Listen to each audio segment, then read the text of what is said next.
Bonsoir à tous, bienvenue dans ce deuxième numéro de Connaissez-vous, votre nouveau magazine culturel. Aujourd'hui, on va vous parler de grands entretiens et de journalisme. On se posera aussi de la question de savoir s'il y a une vie après la mort. Ensuite, on vous emmènera au théâtre et au théâtre, on ira voir ce qui se passe sous nos pieds, sous la surface, voir ceux qui habitent en dessous de nous. Et puis, on vous parlera également de sculpture dans cette émission. On terminera avec un micro ouvert, ce sera du slam. On commence tout de suite ce deuxième numéro de Connaissez-vous avec le journaliste Francis van de Woestijn.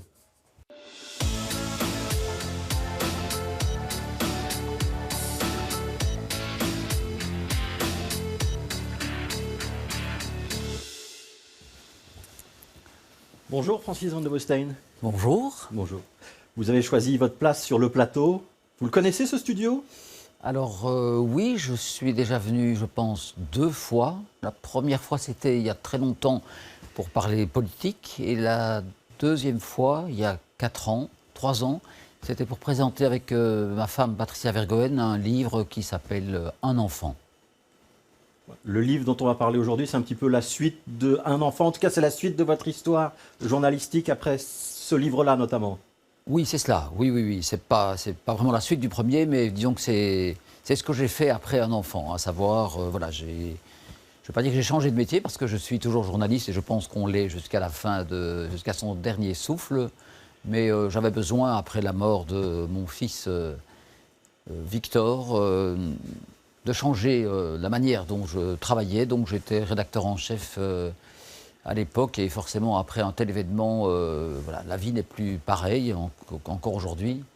Et j'ai cherché voilà, d'une part à me reconstruire, mais aussi à pratiquer un autre type de journalisme, plus dans le recul et la réflexion, moins dans l'immédiateté. Donc je suis parti à la rencontre et à la recherche des âmes. Est-ce que vous avez envie de vous asseoir ? Oui, si vous oui. Allez, oui. prenez une place sur la banquette, la place à gauche, si vous voulez bien. Alors, là où je ne sais pas ce que vous appelez évidemment la gauche. Si c'est en face. En face. Voilà. Pardon. Vous êtes toujours journaliste, mais c'est un autre type de journaliste. Qu'est-ce qui a changé ? C'est surtout le rythme qui a changé ? Oui, fondamentalement, oui. Je pense qu'il y a plusieurs types de journalisme. Il y a un journalisme qui est fait dans l'immédiateté, dans l'urgence. Il faut réagir sans cesse, évidemment, à l'actualité. Donc c'est un journalisme que j'ai pratiqué pendant une 40aine d'années. Et puis, comme je l'ai dit, après la mort de Victor, cette immédiateté me donnait un goût tout à fait amer. Et puis je n'avais plus, voilà, disons que mon esprit n'était plus connecté vraiment à l'actualité directe. Et donc, voilà, il y a des questions fondamentales que je me suis toujours posées, enfin que l'on commence à se poser, je dirais, l'âge avançant, à savoir quel est le sens de la vie, de la mort, et qu'y a-t-il après la mort. J'ai eu envie de poser ce genre de questions à des personnes des personnes plus ou moins célèbres, mais enfin pas uniquement. Et donc, voilà, ma démarche, c'était plutôt d'aller fendre les armures, mais sans fouiller les poubelles, les cuisines ou les salles de bain. Je voulais juste faire parler les gens de ce qu'ils ont vraiment à l'intérieur d'eux-mêmes. Autrement dit, chercher l'homme ou la femme derrière l'œuvre et l'action. Et ne pas me contenter, si vous voulez, des paroles un petit peu formatées que l'on entend souvent dans ce genre d'interviews. Donc voilà, c'est pour ça que les interviews sont des interviews généralement assez longues. Je passe parfois 1, 2, 3 heures avec mes invités. Et parce que voilà, j'aime aller chercher ce qu'il y a vraiment fondamentalement en eux. Oui, alors ces interviews, ils sont donc publiés dans la Libre Belgique, Oui. Dont vous étiez autrefois le rédacteur en chef. Comment ça s'est passé ? Bon, vous interviewez des politiques, ça c'était un petit peu le monde que vous connaissiez, Oui. mais quand vous allez voir un artiste, une star de cinéma, un médecin, un autre journaliste, tous ces gens qui sont plutôt habitués à voir des journalistes de la culture, par exemple, en face d'eux, comment ça se passe quand c'est un journaliste politique qui débarque ? Oui, mais d'abord, tous ne savent pas que je suis un journaliste politique. En Belgique, vous êtes un petit peu connu oui, quand même, oui, Francis. D'accord, admettons, oui. Mais justement, donc, je leur demande de faire un peu table rase, si vous voulez, et de m'accueillir tel que je suis, à savoir tout simplement donc, un journaliste. Et donc je pense que, enfin, je prépare énormément les interviews, comme tout bon journaliste, comme vous. Et comment dire, et j'ai souvent la même démarche, c'est-à-dire que je commence souvent par l'enfance, à savoir, je leur demande dans quelle famille ils ont grandi, ce qui les a construits, quel est vraiment leur parcours. Et le fait que l'on passe assez bien de temps sur la manière dont ils ont vécu leur enfance, leur adolescence, comment ils ont choisi leur route, je trouve que c'est très important parce que nous sommes évidemment le fruit de notre éducation, de notre famille. On se construit soit en prenant nos parents comme modèle ou au contraire, soit en les rejetant. Ça peut arriver aussi quand on a subi des expériences douloureuses dans le passé. Et donc voilà, et ainsi nous progressons au fil de la conversation. Et ce qui est intéressant justement, c'est que même avec les gens que je connais bien, par exemple, celui qui paraîtra dans la Libre Belgique de ce 19 mars, c'était Elieu Di Rupo. Alors, j'ai même déjà fait un livre d'entretien avec lui, mais donc lorsque je l'ai rencontré il y a une quinzaine de jours, je pense avoir trouvé chez lui des choses intéressantes, notamment sur sa longévité politique. Pourquoi, à 71 ans, est-il toujours là, lui actif dans l'immédiateté. Donc, voilà, je pense que c'est ce que j'aime, c'est, je dirais, triturer les personnages, voilà, trouver, je ne dis pas, enfin oui, parfois, quand je dis les failles, ça ne veut pas dire, enfin, nous sommes tous des êtres fragiles, et j'aime trouver la fragilité chez les hommes et chez les femmes que je rencontre. Et voilà, disons qu'il y a 3 temps dans l'interview. Il y a d'une part la préparation, qui est importante. Il y a le moment de la rencontre, où là, vraiment, il faut... j'essaie de mettre les gens à l'aise. Et puis, il y a le travail d'écriture il est rare que enfin, ça n'arrive jamais, que je reproduise l'interview telle qu'elle s'est réalisée, parce que, voilà, j'aime bien que ce soit fluide, je travaille assez bien l'écriture, et j'essaie d'accompagner aussi, enfin, je le fais chaque fois, il y a l'interview et il y a par ailleurs un article qui... Une petite introduction. Oui, où c'est un peu le making-of, si vous voulez, ou plutôt les coulisses, pour parler le français, les coulisses de l'entretien, parce que je trouve que c'est important de dire comment la personne d'abord m'accueille, enfin bien la plupart du temps, la manière dont l'entretien vraiment se déroule, le comportement. C'est Catherine Ney, la journaliste française que j'aime beaucoup, qui explique qu'en fait, quand on est en face de soi une personnalité, il ne faut pas uniquement parler de ses idées, de son projet, de l'association dont elle est la responsable ou le responsable, mais il faut aussi décrire. Elle dit par exemple, est-ce que ses chaussures ont été bien cirées, comment est sa mise, est-ce qu'elle porte, enfin, comment elle se... voilà, par exemple, moi je parle sans arrêt avec mes mains, mais c'est peut-être que c'est quelque chose qui révèle une certaine timidité, je dirais. Donc il y a toute une série d'éléments qui font partie de la personnalité et qu'il est intéressant de retranscrire, puisque le lecteur ou la lectrice, au final, n'a pas assisté, mais il faut faire comme si elle assistait, comme s'il y avait une petite caméra effectivement derrière moi, journaliste de la presse écrite. Donc l'intérêt de votre caméra, c'est que vous voyez tous les mouvements que je fais en parlant.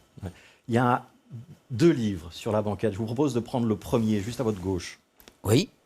Vous le connaissez? Oui. Oui. C'est le vôtre. Oui. Ouais. Il y a 30 entretiens. 36. 36 oui. Dans ce état d'âme. Hein, c'est aux impressions nouvelles pour l'éditeur.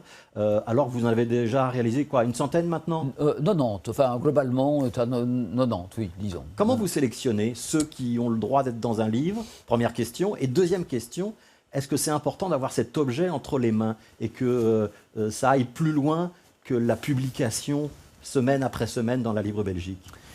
Oui, alors ça a été très compliqué de n'en retenir que 36, j'ai envie de dire, sur les 90. Moi, j'aurais voulu forcément que les 90 soient publiés parce que je trouve que chaque fois, c'était un beau moment. Et d'ailleurs, je reçois souvent ces entretiens comme un cadeau parce que je préfère en fait être dans votre position que dans la mienne. Donc, je préfère généralement interviewer qu'être interviewé.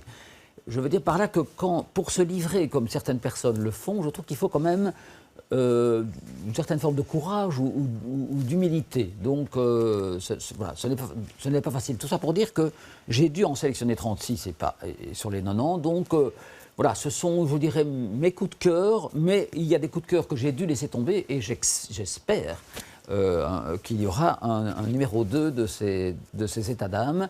parce que depuis que qu'on a bouclé celui-ci, j'en ai encore fait une dizaine d'autres, et puis peut-être que je vais reprendre ceux que je n'ai pas pu réaliser dans le premier. Ouais. Et alors, en fait, oui, d'abord je trouve que c'est un bel objet, je trouve que l'éditeur a très bien travaillé, et en fait, si j'ai fait ça, c'est pas tellement, sincèrement, pour dire, ah, regardez, oui, je suis content de l'avoir, et je suis content que ce livre existe. Mais c'est souvent quand les lecteurs, enfin beaucoup de lecteurs m'ont souvent demandé pourquoi ne les réunissez-vous pas dans un recueil, parce que j'ai envie de relire tel ou tel que j'avais conservé et que finalement j'ai j'ai jeté, ou bien ça m'amuserait effectivement de pouvoir les lire tous d'une traite. Oui, enfin d'une traite non. Beaucoup me disent, depuis que ce livre a été édité, qu'ils ne le lisent pas d'une traite. Je pense que personne ne lit d'une traite. Mais on peut effectivement picorer. On peut commencer par le dernier, je ne sais pas, que ce soit Cabrel, Gronowski, Hollande, Jack Lang ou Anne Sinclair, par exemple. Et d'autres commenceront par Alain Delon, parce qu'ils ont été classés donc par ordre chronologique et par ordre alphabétique dans l'ordre chronologique, si vous voulez. Ouais. Donc je trouve que c'est... Voilà, on peut s'amuser, si vous voulez. C'est intéressant que vous parliez d'Alain Delon, donc c'est le premier, c'est celui qui ouvre le livre. Avec Alain Delon, c'est presque le making-of, comme vous l'avez appelé, qui est plus intéressant que l'entretien lui-même. Oui. Vous pouvez expliquer ce qui s'est passé ?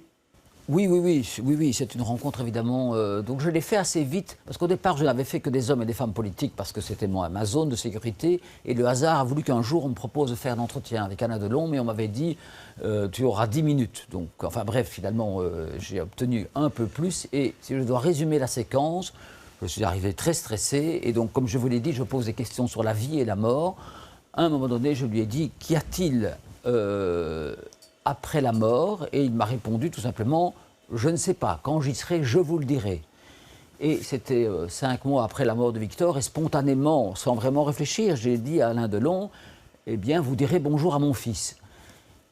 Et à ce moment-là, voilà, il s'est arrêté, l'interview s'est arrêtée, il était totalement bouleversé, voilà, il m'a pris dans ses bras, il a commencé à me caresser, il m'a dit, mais parlez-moi, enfin, que s'est-il passé, comment s'appelait-il Et donc voilà, c'est finalement lui qui m'a posé des questions sur Victor. Le moment moi j'étais forcément au bord des larmes, et je parvenais à peine à raconter, à parler, et il m'a encouragé. Je me souviens encore de ses grosses mains froides qui m'encourageaient, je dirais, à parler. Donc je n'avais plus en face de moi, si vous voulez, le monstre sacré du cinéma français, mais un père qui essayait de consoler un autre. Et c'était un moment, oui, magique, je ne peux pas dire les choses autrement. On était 6 dans la pièce, plus personne ne parlait, et voilà, il n'y avait plus que cette espèce de dialogue entre 2 hommes... de père, voilà. Et je dois dire qu'il a été... Et il est toujours incroyablement charmant, enfin je dis ça en toute humilité, mais voilà, de temps en temps, on s'envoie des petits SMS... Pour savoir comment l'un et l'autre va. Il a eu un AVC, vous savez, il y a 1 an et demi. Et lorsque le livre est paru, je lui ai évidemment envoyé. Il m'a retéléphoné il y a 15 jours pour dire son plaisir de figurer dans ce recueil. Enfin, voilà, donc je sais qu'il a parlé de lui à la 3e personne et qu'on le prend pour un vieux réac, entre guillemets. Mais voilà, face à moi, il ne faut pas dire du mal d'Alain Delon, parce que je trouve que c'est vraiment un homme qui a une sensibilité exceptionnelle. Je voudrais qu'on s'arrête quand même un instant sur le titre, Francis van de Westijn, État d'âme. Donc dans tous ces entretiens, vous posez la question de l'après la mort à vos invités.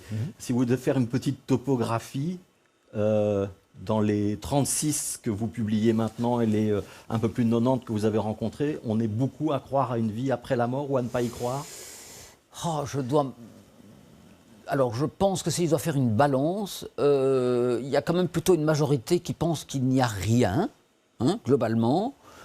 Mais justement, ce que je trouve... Et puis, certains pensent qu'au contraire, qu'il y a vraiment quelque chose. Et puis, il y en a d'autres, comme Gabriel Ringlet, par exemple, qui disent « Les morts cheminent à nos côtés ». Moi, j'adore cette phrase-là. Voilà, si vous voulez, sans vouloir toujours parler de lui, mais je sens que mon petit Victor n'est pas loin.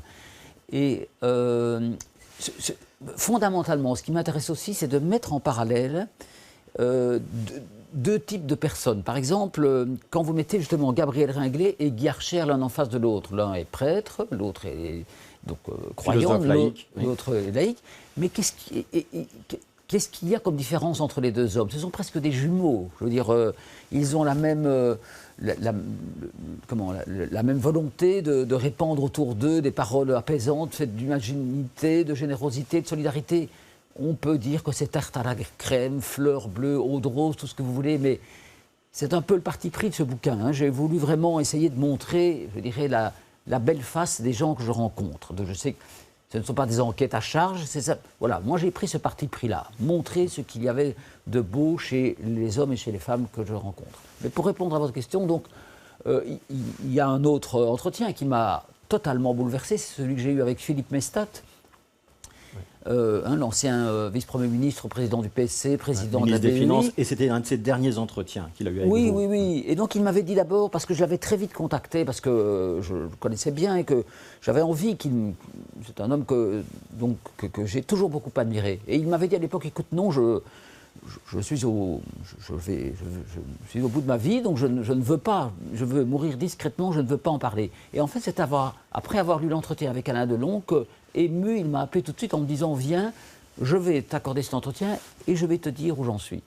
Et il m'avait dit qu'il n'en avait plus que quelques semaines à vivre, et lui m'a dit, après la mort, il n'y a rien, et c'est cela qui me rend serein. Voilà, donc c'était assez bouleversant, je veux dire, d'entendre cette confidence. Et je voudrais la mettre en parallèle avec celle de Louis Michel, qui est une autre personnalité toujours bien en vie, mais qui, elle, est plutôt laïque, et qui, lui, considère qu'il y a sans doute une force après, qu'il y a quelque chose, qu'il y a un souffle de vie, quelque part. Et donc, je trouve que c'est ce qu'il y a de beau dans ces rencontres, si je peux me permettre, c'est que finalement, c'est le doute qui l'emporte. C'est ça que je veux dire.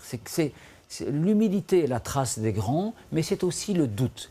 Et j'adore cette phrase de Rachid Benzine, je pense que vous l'avez déjà reçue ici, islamologue, qui dit que le contraire de la connaissance, ce n'est pas l'ignorance, ce sont les certitudes. Donc voilà, vive le doute et l'espoir. Francis, je voudrais que vous preniez votre livre, oui, que vous ouvriez la dernière page, c'est un entretien avec Anne Sinclair, et que vous lisiez les derniers mots, les deux dernières phrases. Oui.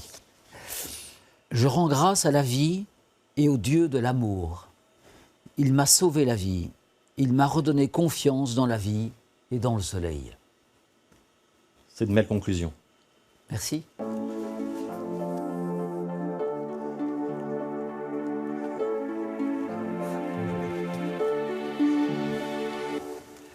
Alors, on va proposer à Raphaël Van Collen de s'asseoir sur le fauteuil de droite, en face de Francis. Ce sera mieux pour vous parler. Est-ce que vous vous connaissez? Alors, on se rencontre à peine aujourd'hui, avec plaisir. Oui. Voilà. Est-ce que vous pouvez vous présenter, Raphaël Van Collen, à Francis Van de Woestijn? Qui êtes-vous? Alors, je suis comédien et metteur en scène et jeune auteur de théâtre. Donc voilà, j'ai créé un spectacle avec mon ami comédien Boris Olivier, un spectacle intitulé À travers la pierre, qui se joue actuellement au Théâtre des Riches-Clairs, et ce jusqu'au 25 mars. Ce spectacle, excusez-moi, il parle en vérité des gens qui vivent sous les fondations des grandes villes, ceux que les Américains ont baptisés Mall Men. Voilà. Et taupes. Les hommes taupes, voilà. Les hommes taupes. Est-ce que vous soupçonniez, Francis Van de Woestijn, qu'il y avait des hommes taupes sous les grandes villes? Mais absolument pas. Je crois que j'ai lu un livre. Malheureusement, je ne m'en souviens pas tellement bien. Je me demande même si c'était pas écrit par Jean-Yann, enfin sur cette, ce monde-là. Mais non, je suis très impatient, et c'est bien dommage que sa représentation se termine déjà le 25. Enfin, j'espère y aller. Ouais. Raphaël Van Collen, ça existe vraiment, les hommes taupes, y compris à Bruxelles? Alors oui, effectivement. Donc le sujet est plutôt tu, puisque on les appelle aussi peuple du silence, ce n'est pas pour rien. Ce sont donc souvent des gens qui ont fait le choix d'être oubliés de la société. On trouve un peu de tout, hein. En fait, parmi eux. Donc, il peut y avoir des SDF, il peut y avoir des gens qui ont peur de l'apocalypse, tout simplement, des repris de justice également, et des gens qui ont fait le choix de simplement se faire oublier. Donc voilà, on a appris ça et là en se renseignant auprès notamment de sans domicile fixe, qu'ils avaient parfois des amis qui avaient fait le choix de partir en souterrain. Donc sous les vieilles fondations des villes, sous les anciens métros également. Et donc oui, à Bruxelles, on peut en trouver à Paris, on peut en trouver à Varsovie. Il y a un cas de plusieurs petites communautés qui se sont formées sous des centrales électriques. On peut aussi en trouver, à New York, comme je disais, on peut en trouver un peu partout dans le monde, oui, véritablement. Alors, c'est un spectacle de théâtre. Je vous propose qu'on voit un premier extrait de cette pièce et puis on en parle juste après.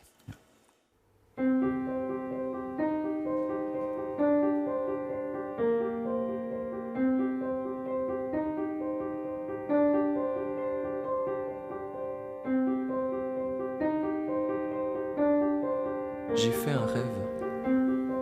J'ai vu les villes à la surface de la terre. Elles étaient devenues des estomacs géants qui se mangeaient entre elles ou dévoraient par petits bouts les villes moins puissantes. Mais elles avaient beau manger, elles n'en étaient pas nourries pour autant, car ce qu'elles mangeaient n'alimentait que des petits vers solitaires accrochés au sommet de leur tube digestif. Effrayé, je me suis réveillé pour ouvrir la porte de ma maison. Et lorsque je suis sorti, trop de choses m'ont brûlé les yeux et j'avais mal à la tête à cause de tous ces bruits et toutes ces images. Les doigts tachés par l'encre sur des papiers au pouvoir désespérant, et les nerfs gonflés par les tracas incessants. Une peur enflée par l'impression permanente d'être jugé par les autres m'envahit. Toute cette réalité passe devant mes yeux comme un cauchemar supersonique. J'ai la sensation d'être devenu un engrais desséché par l'usure et dont les ressources sont indéfiniment pompées par des organismes parasites au costard cravate Armani. Du sommet de mon ego, je crois vivre un psychodrame quotidien alimenté par les présentateurs télé et les torrents d'insatisfaction qui me hantent. Ma silhouette me fait mal, car j'ai mal d'être moi. Je suis une goutte d'eau qui s'évapore avant d'avoir essayé de couler. Mais que sont devenus les êtres libres ?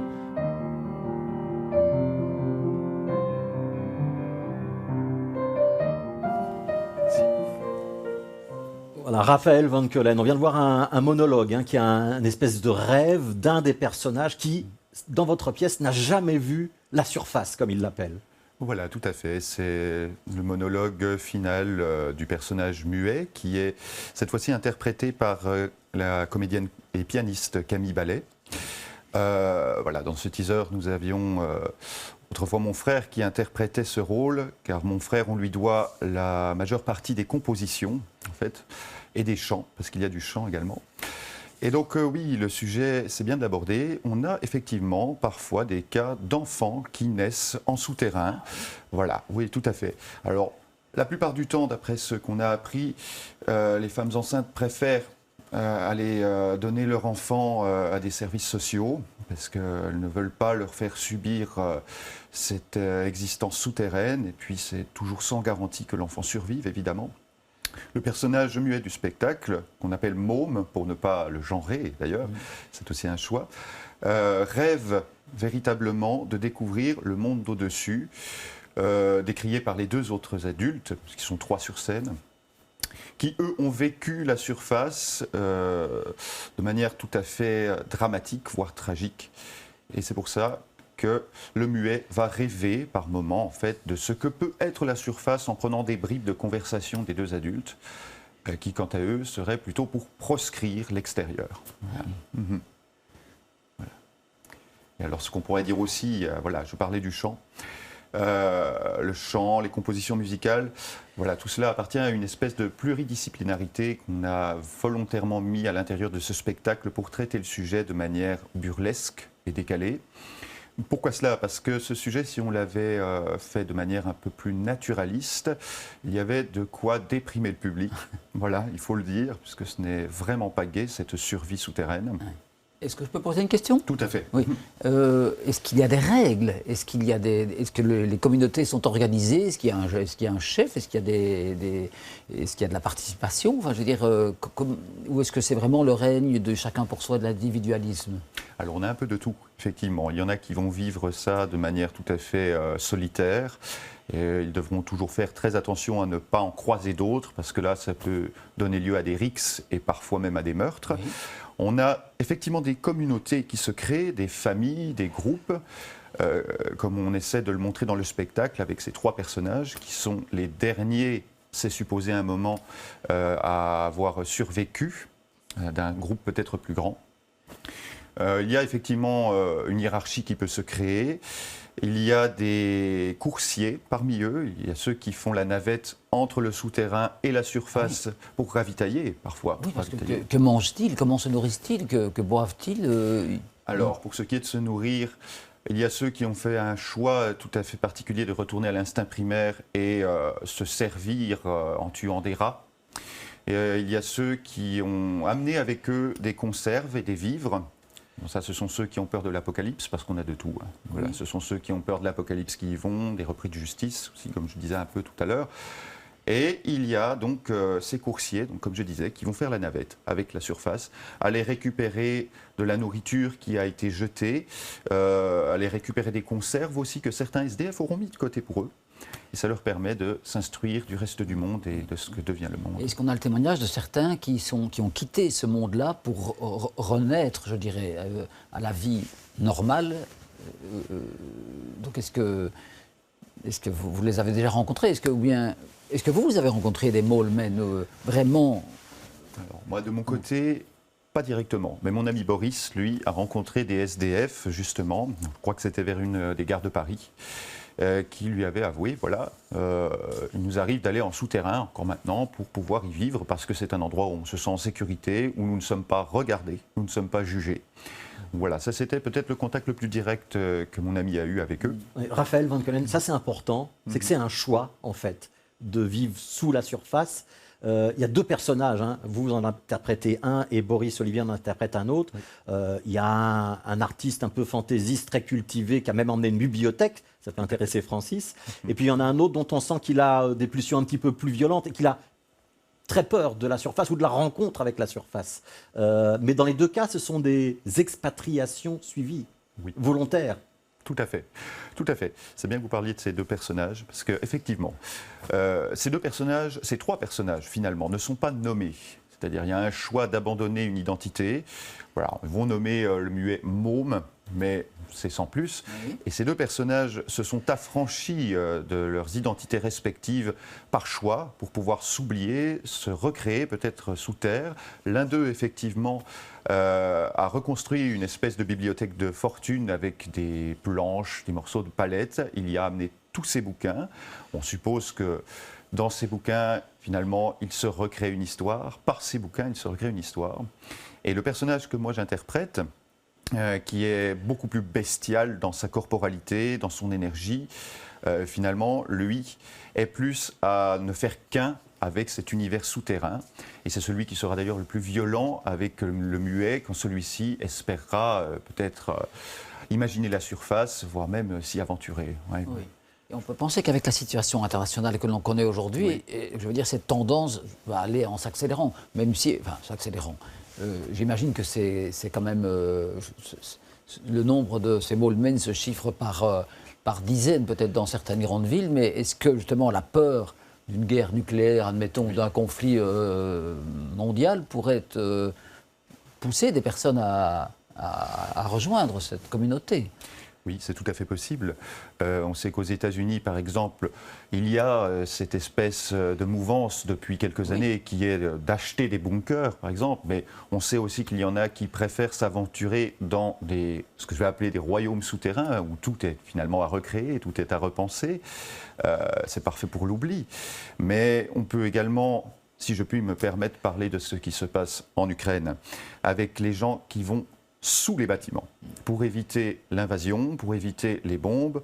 On a également appris récemment que certaines femmes enceintes allaient sous les hôpitaux pour accoucher. Donc même si, on l'espère, ce n'est pas quelque chose de définitif, c'est quelque chose qui part vers cette mouvance aussi. Et voilà, on peut imaginer que, oui, que quelque part, la peur du monde actuel, la peur d'une guerre nucléaire pourrait pousser à finalement s'enterrer. Moi, ce qui me... Pardon. Allez-y, Francis. Non, ce qui me surprend, c'est qu'il cette réalité-là a peu été exploitée sur le plan artistique, cinématographique ou théâtral. Donc il n'y a jamais eu un livre ou un film sur ce sujet. Alors, pas de souci, s'il vous plaît. Non. En fait, pour vous répondre, ça a été subtilement abordé. Déjà au théâtre, en fait, notamment avec les bas-fonds de Gorky, donc il y a plusieurs années de cela. Là, on parle de communautés souterraines qui finalement essaient de recréer la société. Mais bon, là, on est plus au milieu de gens qui sont violents et qui veulent réinstaller une espèce de dictature souterraine. Il y a aussi, citons-le, et c'est très important, le film Underground de Emir Kusturica, où là, ce sont des gens qui sont mal informés, volontairement mal informés, et qui vont recréer une ville sous la terre en espérant que la guerre s'arrête sans savoir que la guerre n'a pas lieu, justement. Donc il y a déjà eu finalement certaines tentatives, si je puis dire, pour parler d'un phénomène qui a cru d'année en année, de siècle en siècle. Je vais vous interrompre, Raphaël Van Keulen et Francis Vodewoustein, parce que je voudrais qu'on voit un deuxième extrait de cette pièce. Ça s'appelle « À travers la pierre » et c'est jusqu'au 25 mars au théâtre des Riches-Clairs. À travers la pièce.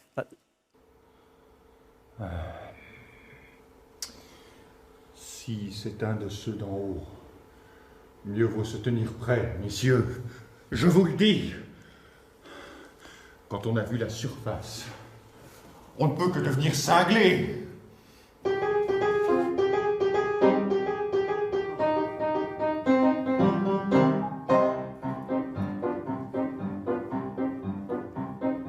L'homme actuel est un appelé de machine, arborant un sourire virtuel béat, devant l'éveil cybernétique aveugle, derrière ces écrans esclavagistes cliquent, tweetent, chat, petit homme joue gentiment et laisse travailler les systèmes économiques, politiques, technocratiques, cybernétiques, systématiques, tics et tics, qui sucent ta liberté, te sclérosant tendrement.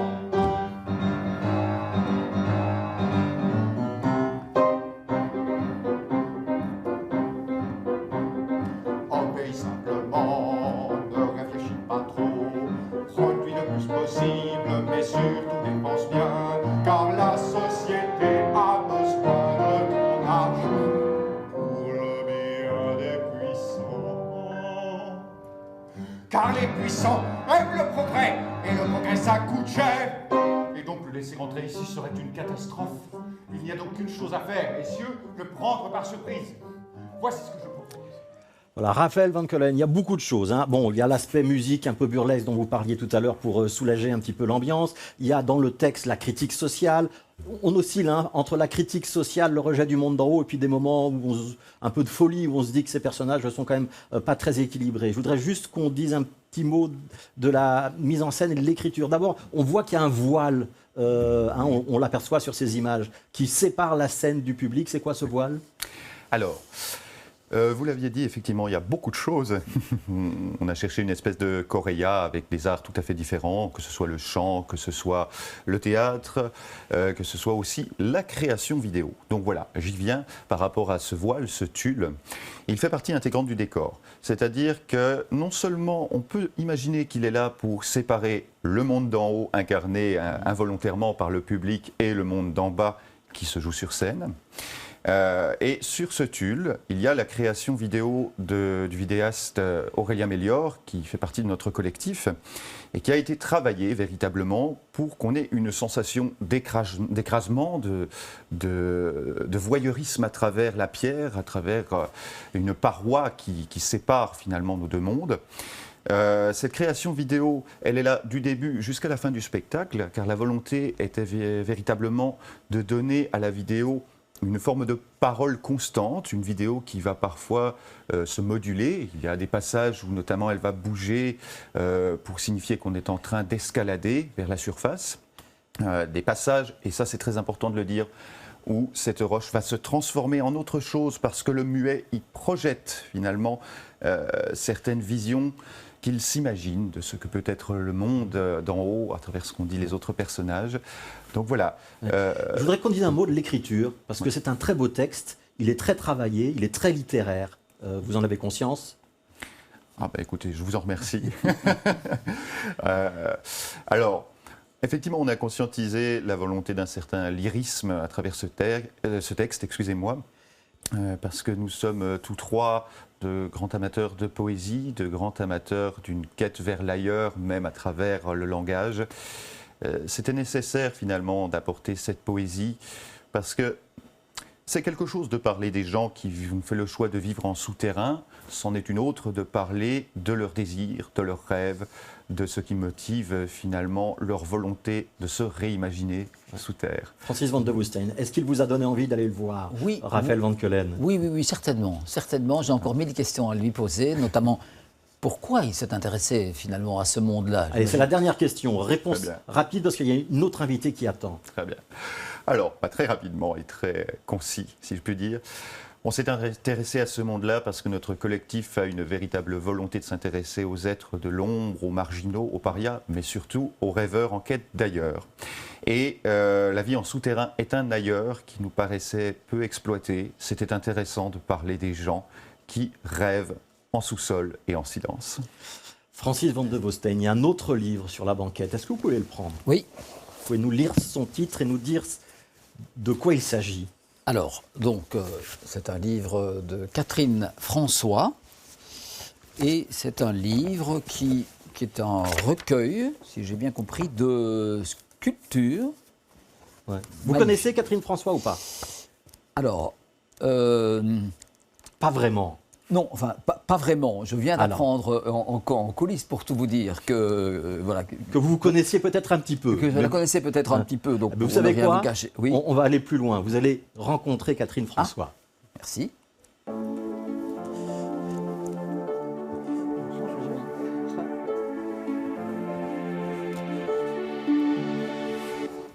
Allez, Catherine François, présentez-vous à Raphaël Van Keulen et à Francis van de Woestijn. Qui êtes-vous?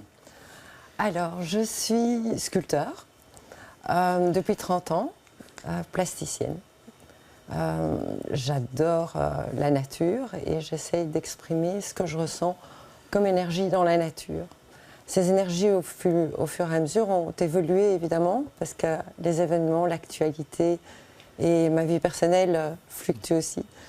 Et donc, j'ai commencé à faire des choses conflictuelles, en dualité, qui étaient figuratives. Elles ne sont pas dans ce livre, enfin, à part quelques exceptions, comme celle-là d'ailleurs. Ensuite, j'ai réglé ces conflits et j'ai voulu dire merci à ma manière à la nature. Depuis toute petite, je suis à quatre pattes. Je regarde les fourmis, je regarde les lignes dans le sol, les petits signes qui sont partout. C'est une espèce de déformation que j'ai. Et elle me donne beaucoup de satisfaction, m'apporte beaucoup d'énergie. Et j'ai beaucoup pleuré depuis longtemps quand je voyais l'actualité, même toute petite avant de sculpter. Les fonds marins, tout ce qui disparaît. Vous avez beaucoup avant parlé des hommes, là je vais un peu parler de la nature. Je trouve que voilà, c'est un peu triste ce qui se passe. Donc j'ai une première période qui disait merci à la nature avec ce mouvement de 8, qui est l'infini, entre autres. Et petit à petit, je me suis rendu compte que c'était plus ces énergies-là, c'était le trou. Donc, il y avait d'abord, c'était pas vraiment infini, puisqu'on est tous appelés à disparaître pour peut-être naître. Et donc, il y a ce trou qui est l'érosion partout qu'on voit dans tous les matériaux. Et même nous, on se creuse. Et ce n'est pas dramatique, parce que pour moi, contrairement à ce que vous disiez avant, tout revient tout le temps sous une autre forme. Je pense que quand on part, il y a une énergie qui reste, pas seulement ce qu'on a laissé sur Terre, mais ce qui reste physiquement autour de notre enveloppe. J'ai envie... Pardon. On a parlé d'à travers la pierre tout à l'heure, hein, c'était le titre de la pièce de théâtre de Raphaël Van Keulen. Vous avez travaillé un peu la pierre, mais surtout le bronze, d'autres matériaux. Hein. Je travaille surtout la cire, Et bon, dans ma dernière phase, c'est plutôt... je marche au bord des plages et je trouve qu'au fond, on est arrivé à un stade où nous sommes des parasites de cette belle énergie. Et donc, je me suis rendu compte quand on gratte le sable dans le sol, que ce n'est pas, en certains endroits, ce n'est malheureusement plus du sable. On gratte les déchets, d'abord les bois flottés, etc. Et en dessous, c'est des petites boulettes de polyuréthane. Catherine François, on est en train de voir des images de quelques-unes des sculptures que vous allez exposer. C'est à partir du 24 mars jusqu'au 14 mai à la galerie La Forêt d'Yvonne. Vous pouvez les commenter? Oui, en ramassant tous ces objets, je les ai intégrés dans du bronze. Et parfois, pour jouer un jeu avec moi-même qui était d'utiliser que les objets et plus le bronze. Donc c'est devenu un espèce de jeu où je me suis dit ça doit être possible de faire avec ce qu'on a déjà. Et tout est possible déjà avec ce qu'on a. Ces objets ont été chaque fois un signe pour moi. Je les trouvais beaux, ils me parlaient, ils m'ont même donné des idées. Surtout quand les natures les avaient signés par des petits coquillages blancs ou bien érodés. Et donc, je les ai intégrés dans des gueules. Et ces gueules, elles me sont parvenues avec toutes sortes de mécanismes que vous devez aussi rencontrer dans le cinéma, qui sont le hasard. Je mettais tout en action dans l'atelier. Et il y avait une espèce de magie qui s'opérait. C'est comme si tous ces objets se mettaient à évoluer. Et ils tombaient.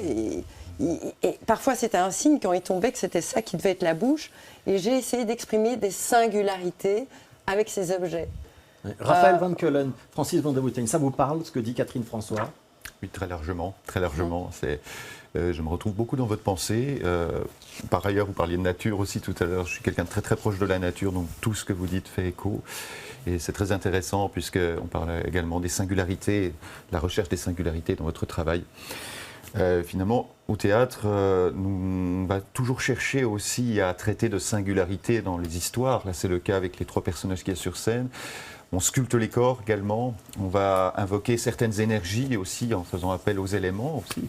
Donc vous trouvez des correspondances? On peut, oui, largement. Vous auriez une question à lui poser à Catherine François?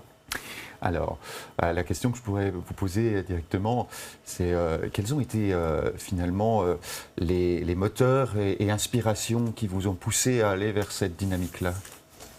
Mais mes moteurs, c'est que bon, finalement, il faut faire quelque chose pour que nos enfants puissent continuer à vivre ici.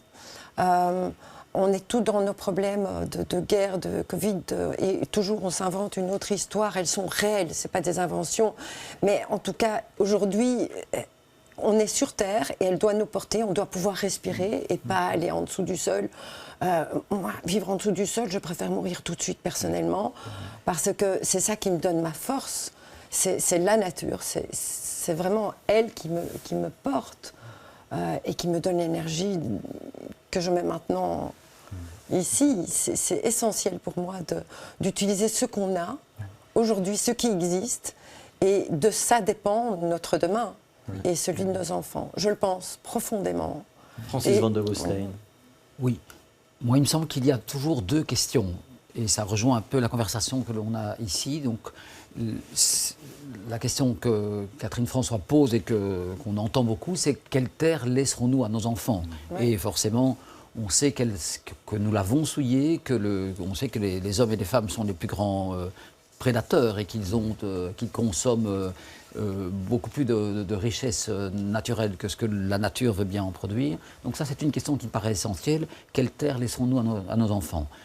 Mais moi, j'aime aussi poser la deuxième question qui est quels enfants laisserons-nous à la terre? Je veux dire par là que c'est aussi, nous devons construire collectivement des êtres responsables, hommes et femmes, comment dire, capables de survivre sur cette terre-là. C'est essentiel, mais je pense que les chiens, quelque part en toute modestie, parce que je suis tellement fière de mes enfants, ne font pas des chats.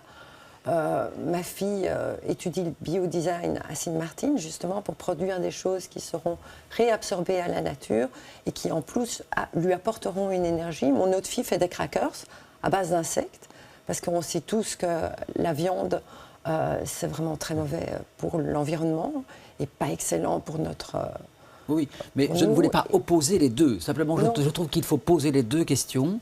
Oui. Et c'est la raison pour laquelle je pense que l'éducation, et l'éducation au sens large, pas uniquement celle qu'on donne à nos enfants, mais je veux dire que le budget de l'éducation nationale, si vous voulez. Dans ce sens-là, il y a voilà. du... mais faire aussi des citoyens responsables. Et forcément, les citoyens responsables vont sans doute modifier leur comportement, je veux dire, et la manière dont ils abordent la Terre, en général. Catherine François, il y a donc la monographie que Francis van der Woestijn tient dans ses mains. Il y a cette exposition dont on a vu quelques clichés en avant-première, puisque c'est à partir du 24 mars jusqu'au 14 mai à la galerie La Forêt d'Yvonne, ça c'est rue de l'Hôtel des Monnaies. Je voudrais qu'on revienne en arrière, si vous voulez bien. On va diffuser des images. Je voudrais que vous nous les commentiez. Expliquez à vos deux interlocuteurs sur la banquette ce qu'on va voir. C'est votre sculpture la plus célèbre, je pense. Il s'agit du Tumor Haussmann, qui est sur un brise-lames depuis 2009. Elle a été renversée par la mer 2 fois, parce que la nature est visiblement la plus forte. Toujours. Et donc je l'ai réinstallée. Il a fallu des moyens techniques considérables et j'ai beaucoup de chance qu'elle tienne encore aujourd'hui. Je remercie tous ceux qui m'ont aidé à exprimer ce que je voulais dire par cette œuvre, parce que cet homme est en position d'humilité. Il est déjà troué par l'oxydation de tout ce qu'il mange, par le stress, par tous les problèmes, la pensée qui ressurgit constamment, ce qu'il fabrique, il fabrique lui-même sa destruction. Et donc, je ne sais pas combien de temps il va tenir, on verra bien, mais merci de la nature, merci à la nature de encore l'accepter, c'est un peu mon message. Et voilà, c'est une œuvre pour moi qui était très, très importante et qui m'a apporté beaucoup de très belles rencontres et de très belles conversations, entre autres. Je me souviens d'une conversation incroyable avec un enfant qui me disait « Mais pourquoi il y a des trous ?» Parce qu'il ne mange pas bien, l'homme ne mange pas bien parce qu'il jette beaucoup de choses dans la mer. On considère la mer et les océans comme un peu sa poubelle. Mais pourquoi il jette dans la mer ? Et ainsi de suite. On est arrivé jusqu'à la guerre et jusqu'à des sujets comme ça. La conversation, elle a duré longtemps, mais on n'a pas de réponse. On n'a pas de réponse vraiment à nos actes. Voilà, les sculptures de Catherine François, c'est jusqu'au 14 mai à la galerie La Forêt d'Yvonne. On va vous remercier tous les trois. Donc Catherine François, La Forêt d'Yvonne jusqu'au 14 mai. Francis van der Woestijn, il y a un livre qui s'appelle État d'âme. Et en ce qui concerne À travers la pierre, Raphaël Van Keulen, c'est donc au Riche-Clair et c'est jusqu'au 25 mars. On va se quitter, c'est le principe de cette émission, avec un nouveau talent ou un artiste émergent. C'est une jeune femme aujourd'hui, elle s'appelle Emmanuelle Philippe. C'est un slam et son texte s'appelle Bullet Point. Emmanuelle Philippe.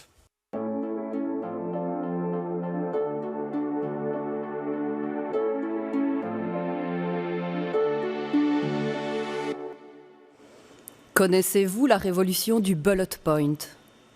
Sur le papier bullet point, les tracés de repères ne sont plus des lignes ou des carreaux, mais des successions aérées de pointillés, comme ceci. Cela implique tout de même qu'on n'est plus obligé de penser tout droit, non, on peut penser en rond, en accordéon, à reculons, en toile d'araignée. C'est là, dirais-je, un fondement, puisque dans le vivant, rien n'est tout droit ou carré. La flèche de l'archer, par exemple, ne file pas tout droit, non, que nenni, elle tourne sur elle-même en spirale régulière pour fendre l'air et atteindre sa cible. Pour la flèche, donc, tourner en rond égale avancer. Avec les bullet points, la pensée en expansion peut se laisser aller dans toutes les directions et devenir création. Plus question de chercher des conclusions, mais juste l'expression. Pensée en diagonale, en tourbillon, avec évolution, puis régression. Le mythe d'un monde linéaire qui s'effondre. Comme si l'on reconnaissait que la vie est mouvement et pas une ligne droite en progrès continu. Voilà qui serait une exigence bien exiguë. Du coup, vive la pensée circulaire, bye bye les raisonnements binaires, noir ou blanc, beau ou moche, on ou off, vrai ou faux, tout ça paravolo, tu veux un peu plus de bolo ? Les boroploplo. Un monde nouveau qui s'écrit, c'est pas la fin, non, avec la pensée carrousel, l'histoire est éternelle, c'est l'histoire sans fin. 3 petits points. 3 petits points comme 3 petits cochons pendus au plafond, prêts pour de nouvelles constructions. Car il faut le reconnaître, ce monde binaire nous a bien millénaires, et maintenant il faut faire péter les frontières. Il y a comme un vent de saine colère, vouloir briser les armures autour des arts, il y a vraiment beaucoup trop de murs. Les instincts brimés trouveront à s'exprimer, coûte que coûte. L'économie de marché, c'était pour nous faire marcher. D'ailleurs, ça n'a pas tout à fait marché. Bullet point, penser en rond, en l'air, vite ou lentement, à l'envers, en verlan, sans queue ni tête, faire une boulette, trouver ça chouette. Tisser sa toile en étoile, oser vriller, et malgré tout, briller. Mon trône de neurones s'effondrera. Il y a des gens qui écrivent leurs textes en faisant caca. Quoi? Ça vous choque ou quoi? Je suis vulgaire, c'est ça? Je divulgue la guerre que ni vu, on laisse faire nos instincts tapis dans nos enfers comme sous le tapis, la poussière. Poussière et revient demain. Mes pensées flottent dans l'atmosphère comme de la poussière. Faut que j'aspire, mais demain déjà, ça revient. Pourtant, je pense donc je suis. J'essuie les drames de la maîtrise sur laquelle on n'a plus aucune prise. Demande donc au robot d'essuyer tes peines. Branche la prise et il n'y aura pas de surprise. Bien programmée, la machine te fera peut-être la bise et te servira ton jean fizz. Oh, qu'il est beau le robot. Pensez Méli-Mélo qui flirte avec le chaos. Mets-lui de l'eau, il a soif, le cerveau. C'est flamboyant, le franc broyant de mon mélodrame ramdam qui s'extirpe aux grandes dames des extripes de cette grande dame que je refoule dans le marasme de mes spasmes. 3 petits points. Merci Belette d'accueillir les pirouettes de ma pensée poète-poète. J'ai bien essayé de penser tout droit, mais je dois reconnaître que j'y arrive pas. Merci Bullet Point. J'ai pensé dans le vent, mais au moins c'était vivant. Voilà, Bullet Point, c'était le titre de ce texte d'Emmanuel Philippe. Vous pouvez découvrir l'univers de cette slameuse ou poète sur sa page Facebook Cortex. Et Cortex, il y a un petit jeu de mots, corps et puis texte, comme ça s'écrit dans la langue française. Merci d'avoir été avec nous pour ce deuxième numéro de Connaissez-vous. On se retrouve dimanche prochain, 18h30, première diffusion, 20h pour la rediff. À dimanche.